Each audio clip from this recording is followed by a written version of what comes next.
Throughout history, mankind has reported on all sorts of strange occurrences: witches, werewolves, vampires, UFOs, ghosts, angels, and demons. Are these all just urban legends, stories, or myths? Or is there some form of truth that lurks in the shadows? Together, we endeavour to explore and investigate these strange occurrences which have taken place throughout mankind's history. Together, we are ETFW. Welcome to the library. Located in Louisville is the largest city in the state of Kentucky. There is a small, overgrown reserve with old, winding roads throughout. One of these roads leads to an old, abandoned, Gothic-style building that, at a first glance, you'd be forgiven for thinking that this abandoned building was simply a hospital of a time long past. However, this building holds a far more sinister and horrifying truth. This building is simply known as the Waverly Hills Sanatorium. The story of Waverly Hills Sanatorium begins in 1883, when the land, which is today known as Waverly Hill, was purchased by Major Thomas H. Hayes as a family home. Since the new home was far away from any existing schools, Mr. Hayes decided to open a local school for his daughters to attend. He started a one-room schoolhouse on Pages Lane and later hired Lizzie Lee Harris as the teacher. Due to Miss Harris and her fondness for Walter Scott's Waverly novels, she named the schoolhouse Waverly School. Major Hayes liked the peaceful-sounding name, so he named the property Waverly Hill. Later, when the Board of Tuberculosis Hospital purchased the land, they decided to keep the name Waverly Hill and would name the new sanatorium they would build there after it. In the early 1900s, Jefferson County was severely stricken with an outbreak of tuberculosis. There were many tuberculosis cases in Louisville at the time because of the wetlands along the Ohio River, which were perfect for tuberculosis bacteria. To try and contain the disease, a two-story wooden hospital was constructed at Waverly Hills, with construction beginning in 1908 and completed on July 26, 1910. The hospital was designed to accommodate 40 to 50 tuberculosis patients safely. At the time, tuberculosis, often referred to as the White Plague, was incredibly serious due to its high infection and mortality rate. People who were afflicted with tuberculosis were isolated from the general public and placed in an area where they could rest, stay calm, and have plenty of fresh air. Sanatoriums were often built on high hills, surrounded by peaceful woods, to create a serene atmosphere to help the patients recover.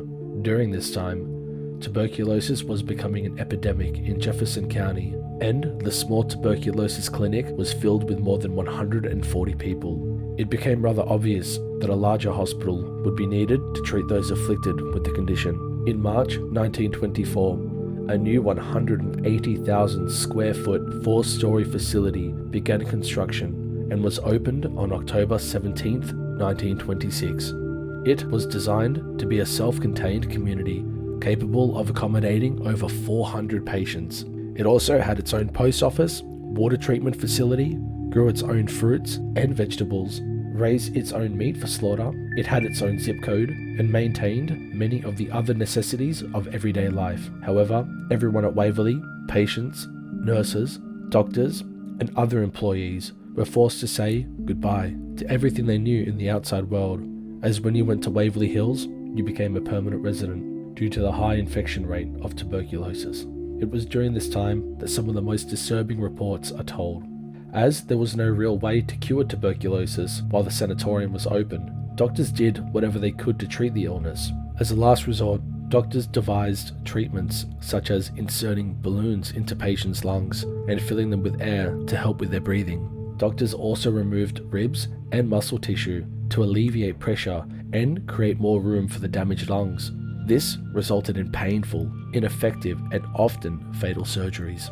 Due to the high death rate of tuberculosis, there was a large amount of bodies that were needed to be disposed of, and as tuberculosis was highly infectious, staff needed to do this safely and out of sight so that they wouldn't lower the morale of patients still living. The solution, a 500-foot-long tunnel that led from the hospital to the nearby railroad tracks. From there, a motorized rail and cable system would lift the bodies into trains to be taken away. Although there is no confirmed number of deaths at the sanatorium, It's estimated to have been many thousands. Another well-known story is of room 502. Room 502 seems to invite sadness. According to the story, the head nurse of room 502 was found hanging from a light fixture. This was believed to be a suicide, triggered by depression over an unwanted pregnancy.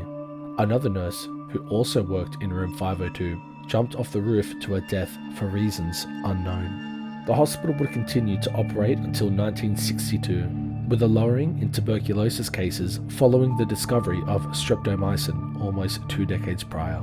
However, in 1963, the former sanatorium would be reopened as the Waverly Geriatric Center, a rest home for the elderly.